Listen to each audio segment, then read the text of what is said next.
Hi everyone, আশা করি তোমরা সকলেই ভালো আছো। আমি ভালো আছি। দেখো আজকে সকাল সকাল মুখের মধ্যে কি মেখে নিয়েছি, মুসুর ডাল মেখে নিয়েছি। তারপরে স্নান করব, মুসুর ডাল মেখে ব্রেকফাস্ট করতে বসে গিয়েছি, ততটাই মুখটা শুকিয়ে যাবে। সেই জন্যে সকালে ব্রেকফাস্টটা ছেলে মেয়ের বাবা তৈরি করে আমার কাছে দিয়ে ওর খেয়ে বেরিয়ে গিয়েছে।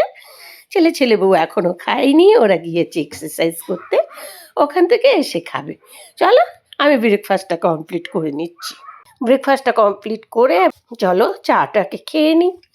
দুধ চাটা খুব টেস্ট হয়েছে। চলো আজ হবে খাসির মাংসের জন্যে বড় বড় করে আলু কেটে নেওয়া হয়েছে আর হলুদ লবণ মাখিয়ে নেওয়া হয়েছে। দেখো খাসি মাংস রান্নার জন্য এখানে নেওয়া হয়েছে আদা রসুন বাটা, পেঁয়াজ বাটা। এবারে একটা লেবুর রস এখানে চিপে দিয়ে এর ওপর দিয়ে দেওয়া হচ্ছে সর্ষের তেল। প্রায় 100 গ্রামের মতো সর্ষের তেলের মধ্যে ঢেলে দেওয়া হলো। 100 গ্রাম টক দই, জিরের গুঁড়ো বড় চামচের 1 চামচ, লবণ স্বাদ মতো, হলুদ পরিমাণ মতো। এবার সব কিছু একসাথে ম্যারিনেট করে নিচ্ছি। এবার দেখো মাংস হয়ে গেছে তৈরি, খাসির মাংস। রান্নাটা কিন্তু সম্পূর্ণ ছেলে মেয়ের বাবা করেছে।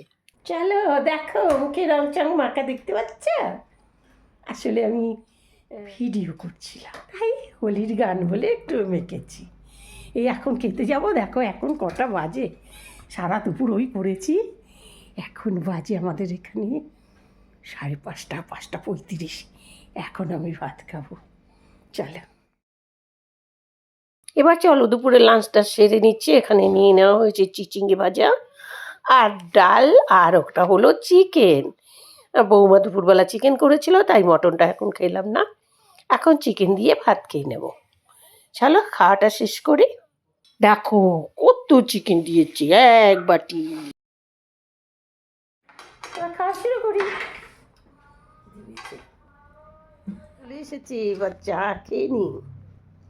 চায়ের সাথে তাও এসেছে। দেখো দেখো ভূত হয়ে বসে আছি এখনো। সেই ইনস্টাগ্রামে ভিডিও দিচ্ছিলাম, তারপরে দেখো খাওয়া হয়ে গেল, আবার এখন চা খাচ্ছি।